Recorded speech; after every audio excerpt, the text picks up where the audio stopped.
Hello दोस्तों, स्वागत करता हूं अपने क्वेश्चंस वाले सीरीज़ में। तो क्वेश्चंस वाले सीरीज़ में हमारा पैटर्न सेम रहेगा। एनसीईआरटी बेस्ड क्वेश्चन जो कि एनसीईआरटी से पिकअप किए जाएंगे सारे लाइन को जितने की पॉसिबल और जो बहुत हद तक चांसेस है क्वेश्चंस उनसे ही क्वेश्चन पूछे जाएंगे, ठीक है। और इस जितने भी क्वेश्चन मैं इनसे पूछूंगा वो किस टाइप के हो सकते हैं, सब्जेक्टिव टाइप के हो सकते हैं, ऑब्जेक्टिव टाइप के रहेंगे, ट्रू फॉल्स रहेंगे या फिर fill in the blanks, 3 type करेंगे। अभी ऑप्शन वाले में बाद में आगे नेक्स्ट हो कभी दूसरा वीडियो अपलोड करूँगा आगे चल करके धीरे धीरे वीडियो, तो उसमें फिर अपग्रेड करूँगा 4 ऑप्शन वाला।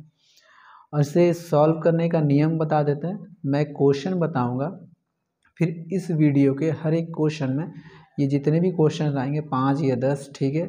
उसके बाद सबसे लास्ट में जो वीडियो के सबसे लास्ट में इसका आंसर मैं दूंगा, ठीक है। इससे क्या होगा कि आप अपने आंसर को चेक भी कर सकते हो कि मैंने आंसर सही दिया कि नहीं दिया। अपनी साइड में कॉपी में या कहीं पे भी साइड में आप छोटा सा लिख के चेक कर सकते हैं। तो शुरुआत करते हैं वीडियो में, ठीक है। तो कल का क्वेश्चन था, एक्चुअली उसका आंसर नहीं दे पाया था, भूल गया था या फिर भूला नहीं था, डैट इज़ क्या बोलते हैं उसको, मेरा 15 मिनट का लिमिटेशन होता है ना, वो वाला ओवर हो गया था जिसकी वजह से मैं आंसर नहीं दे पाया था। तो वो 3 क्वेश्चन को आज मैं रिपीट कर दे रहा हूँ, फिर नेक्स्ट वाले क्वेश्चंस को फिर और सीक्वेंस में ही करूँगा। देखो, तो क्वेश्चन नंबर 13 है, herbarium seed contain. Herbarium seed जो होता है उसमें क्या क्या हम लोग लिखते हैं या उसमें हम लोग क्या क्या चढ़ाते हैं, ठीक है। तो उसमें ये provide information about date and place of collection, English और लोकल नेम और बॉटनिकल नेम और फैमिली और कलेक्टर का नाम, ठीक है, मतलब कौन ने कलेक्ट किया। जो हार्बेरियम सीट होती है, हार्बेरियम सीट क्या होता है ना कि एक कागज़ लाइक या फाइल लाइक स्ट्रक्चर होता है जिसपे कि हम लोग प्लांट को, जो भी प्लांट का डिस्कवरी हुआ है उस प्लांट के डिस्कवरी को उसके कहाँ पे खोजा गया है, किसने खोजा है, कब खोजा गया है, किस जगह पे खोजा गया, और उसका English name, local name, botanical name और फैमिली। देखो, इसको याद करने का तरीका, कोई भी जब नाम लिखता है तो बॉटनिकल नेम तो आएगा ही आएगा, ठीक है भैया, बॉटनिकल आएगा। अब कोई भी इंसान खोज रहा है तो क्या सोचे खोज रहा है, इसी तरह थोड़ी सोचता है, वो सोचता है भविष्य में चल के मेरा भी नाम आए। तो भैया कलेक्टर का नेम, ठीक है, कलेक्टर का नेम आ गया, ये भी एक आपको याद हो गया, ठीक है। हाँ, अब आ जाते हैं, देखो किसी भी चीज़ को कहाँ खोजा गया ये भी तो पता चलेगा ना आगे चल के। तो कहाँ पे खोजा गया और किस दिन खोजा गया, तो डेट ऑफ प्लेस और कहाँ खोजा गया, ठीक है। कहाँ पे खोजा गया और कब खोजा गया, तो कहाँ पे खोजा, प्लेस ऑफ कलेक्शन, इंग्लिश और लोकल नेम, ठीक है। अभी जैसे कि अब वो हार्बेरियम सीट को कोई देखेगा तो तुरंत बता देगा ना ये सारी चीज़ें, खूबियाँ, ये अच्छाई बुराई क्या है बॉटनिकल। तो हार्बेरियम सीट को वो तो which serve as a quick referral system, ठीक है। ये एनसीईआरटी पेज नंबर 12 का क्वेश्चन है। ये हार्बेरियम सीट में सारी डिटेल दिए हुए, तो हार्बेरियम सीट को देखने के बाद तुरंत उसे क्विक सी रेफर मिल जाएगा। अब देखो, botanical garden have collection of dash for reference. Botanical garden में क्या चीज़ पाया जाता है रेफरेंस के लिए, देखो बॉटनिकल गार्डन में ना लिविंग प्लांट पाया जाता है, लिविंग प्लांट। अब वो जो लिविंग प्लांट होते हैं उसे किस पे लेबल्ड किया जाता है, ठीक है। तो अब आ जाते हैं नेक्स्ट क्वेश्चन पे, अपने नेक्स्ट क्वेश्चन। हाँ, तो आज का सवाल यहाँ से शुरू हो जाता है, इसके जितने भी आंसर है मैं अपने वीडियो के लास्ट में बताऊँगा, इस वीडियो के लास्ट में बताऊँ। हाँ, तो each plant in botanical garden is labelled indicating जितने भी बॉटनिकल गार्डन में प्लांट होते हैं उसे किससे लेबल्ड किया जाता है और वो क्या इंडिकेट करते हैं। क्वेश्चन नंबर 7 जो है एनसीईआरटी पेज नंबर 12 से है, famous botanical garden are at. Famous botanical garden कहाँ पे पाया जाता है, ये एनसीईआरटी पेज नंबर 12 से क्वेश्चन है। Question number 18, national botanical research institute present in. जो नेशनल बॉटनिकल रिसर्च इंस्टीट्यूट है कहाँ पे पाया जाता है, ये एनसीईआरटी पेज नंबर 12 से पाया है, ठीक है, क्लास 11 का। देखो क्वेश्चन नंबर 19, देखो ये क्वेश्चन एक्चुअली ये आप इसे थोड़ा अपने स्टार कर लेना, ये क्वेश्चन एक्चुअली माइंड में नहीं रहता है, स्किप हो जाता है, क्योंकि म्यूजियम के नाम आते ही हम लोग को सिर्फ एनिमल के बारे में समझ में आता है। तो museum have collection for study and reference, ये एनसीईआरटी पेज नंबर 12 का है क्वेश्चन। ठीक है,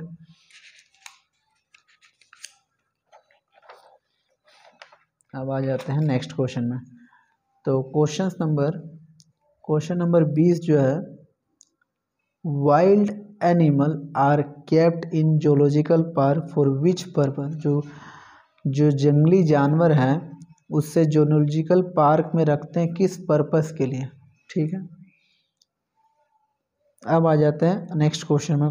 ये क्वेश्चन नंबर 21 है, एनसीईआरटी पेज नंबर 13 से है। की is another taxonomical add used for, जो की जो है एक अनदर टैक्सोनॉमिकल ऐड है, उसको किसके लिए यूज्ड करते हैं और किस पे बेस्ड है वो, ये एनसीईआरटी पेज नंबर 13 का क्वेश्चन है। अब देखो question number 22, key are based on the contrasting character. ठीक है, जनरली इन पेयर कॉल्ड, जो की जो होता है दो अलग अलग कैरेक्टर पे, यानी कि राइट रॉन्ग, सही गलत, अच्छा बुरा, इस पे बेस्ड होता है, इस पेयर को क्या बोलते हैं। Question number 22 NCERT page number 13 से। और 3 स्टेटमेंट एक्चुअली मैंने इसे सोचा कि याद करवा दूं या क्वेश्चन क्रिएट करूं, तो ज़्यादा सही लगता है याद करवाना, क्योंकि ये बार बार आएगा तो आपको याद करने में ही सही है। देखो, तो क्वेश्चन ये है, सॉरी स्टेटमेंट, इसको लर्न कर लीजिएगा आप लोग, लर्न कर लेना। ठीक है, फ्लोरा, देखो फ्लोरा नाम से ही पता चल रहा है, फ्लोरा यानी कि प्लांट, फौना मतलब होता है एनिमल, तो flora contain actual account of habitat and distribution of plant of given area. ठीक है, ये बोलना ये चाह रहा है कि जो फ्लोरा है वो हकीकत में कहाँ पे प्लांट पाया जाता है और उसका क्या हैबिटेट है गिवन एरिया में, किसी गिवन एरिया में फ्लोरा हमें ये बताता है कि वो प्लांट कहाँ पे पाया जाता है और किस, मतलब कि उसका क्या हैबिटेट है।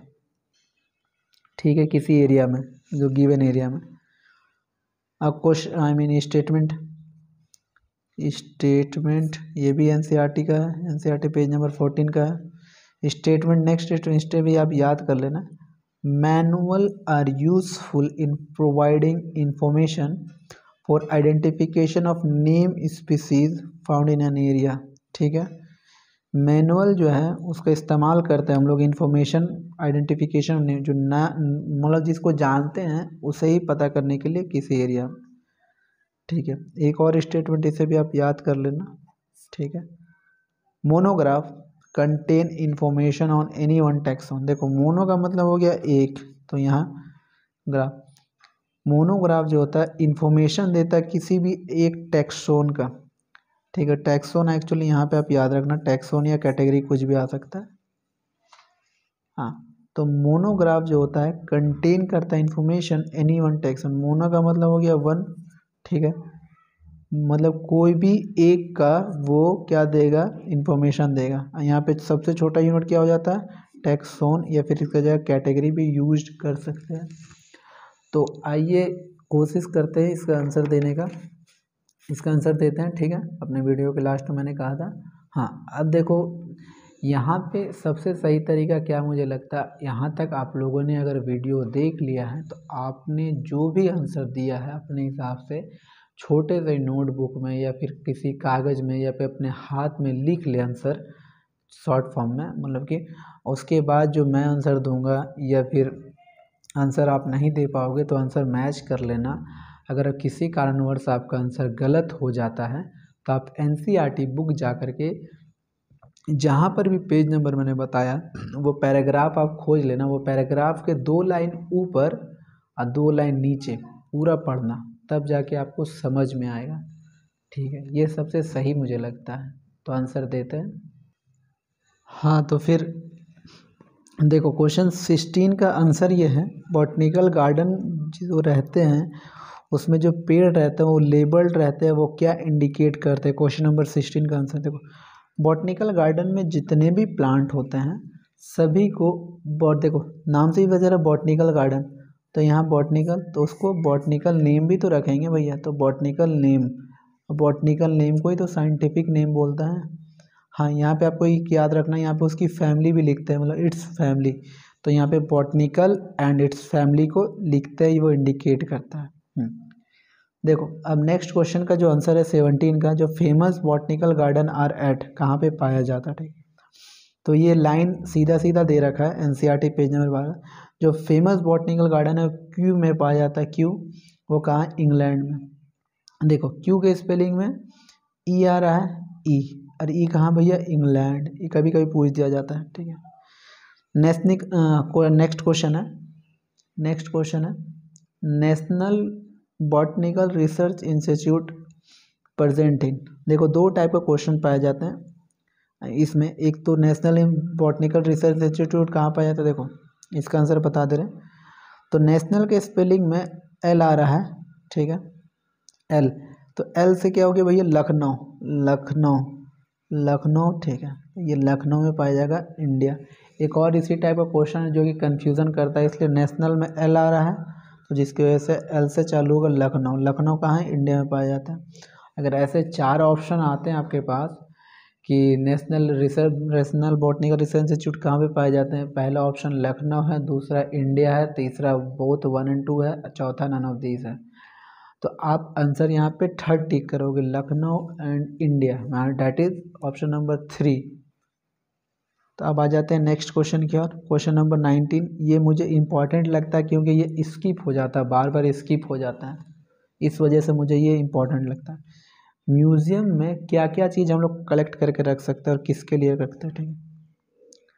देखो म्यूजियम में प्लांट और एनिमल स्पीसीमेन, यानी कि प्लांट और एनिमल के दोनों के कंकाल या दोनों के सबूत या दोनों के जो बोलते हैं ना, जो बचे हुए चीज़ है, मतलब कि सबूत बोल देते हैं आसान भाषा में, ठीक है। अब आते हैं दूसरी, मतलब कि आगे का नेक्स्ट क्वेश्चन क्या। हाँ, तो क्वेश्चन नंबर 20 का आंसर है कि वाइल्ड एनिमल को कहाँ पे रखा जाता है, मतलब जूलॉजिकल पार्क में किस पर्पस से रखते हैं। तो जूलॉजिकल पार्क में किसी भी एनिमल को हम रखते हैं तो वो किस प्रकार खाता है और किस प्रकार रहता है, तो वही to learn about their food habitat and behaviour, किस प्रकार खाता है और वो कैसे रहता है। हाँ, तो की अब नेक्स्ट क्वेश्चन नंबर 21 पे आते हैं, एनसीईआरटी पेज नंबर 13 का है, की अनदर टेक्सोनॉमिकल ऐड है used for and based on. देखो जब की वाला आप पैराग्राफ को पढ़ोगे तो उसमें लिखा हुआ है कि आइडेंटिफिकेशन ऑफ प्लांट और एनिमल, प्लांट और एनिमल को दोनों को पहचानने के लिए की का इस्तेमाल करते हैं, और किस पे बेस्ड होता है, सिमिलरिटीज़ एंड डिससिमिलरिटीज़ में, मतलब क्या कॉमन है क्या डिसकॉमन है, मतलब कौन कौन चीज़ सेम है कौन कौन चीज़ अलग है। देखो की जो है ना जनरली कॉन्ट्रास्टिंग क्रेड पे, मतलब कैरेक्टर पे आता है, मतलब कॉन्ट्रास्टिंग कैरेक्टर, मतलब सही गलत, उल्टा सीधा, ऊंचा नीचा, ठीक है। तो इस टाइप के जो पेयर में जो पाए जाते हैं स्टेटमेंट, उसको क्या बोलते हैं, कपलेट पाए जाते हैं, जिनमें से एक को क्या करते हैं, एक्सेप्ट करते हैं और दूसरे को रिजेक्ट कर देते हैं। जिसको एक्सेप्ट करते हैं उसको क्या बोलते हैं, लीड बोलते हैं, लीड, ठीक है। नहीं सॉरी, एक्चुअली हर एक स्टेटमेंट में एक को एक्सेप्ट करते हैं, एक को रिजेक्ट करते हैं। हर एक स्टेटमेंट जो है की में वो क्या कहलाता है, लीड कहलाता है, ठीक है। और फिर की जो एनालिटिकल नेचर में पाया जाता है, ठीक है। ये 3 स्टेटमेंट हैं जो मैंने आपको पहले ही बता दिए। तो यहाँ के लिए धन्यवाद। बाकी किसी प्रकार का अगर बोलने में क्या मतलब बताने में कमी रह गया होगा तो आप ज़रूर मुझे बताएं, फीडबैक के रूप में आप बता सकते हैं क्या उसमें ऐड कर सकते हैं। बाकी ये जो तरीका है ये मुझे सबसे सही लगता है कि वीडियो के लास्ट में अपने आंसर को देना, ताकि आप लोग भी आंसर अपने साइड में छोटा सा नोटबुक में या पेज में लिख करके दे सकते हैं, ठीक है। और क्या बोलते हैं, यहाँ तक के लिए हो गया। और ये चैप्टर हमारा ख़त्म हो गया। अब ये चैप्टर का एक छोटा सा पैराग्राफ बचा है और एक समरी बचा है। तो यहाँ ये chapter first chapter living world लगभग 99% ख़त्म हो चुका है।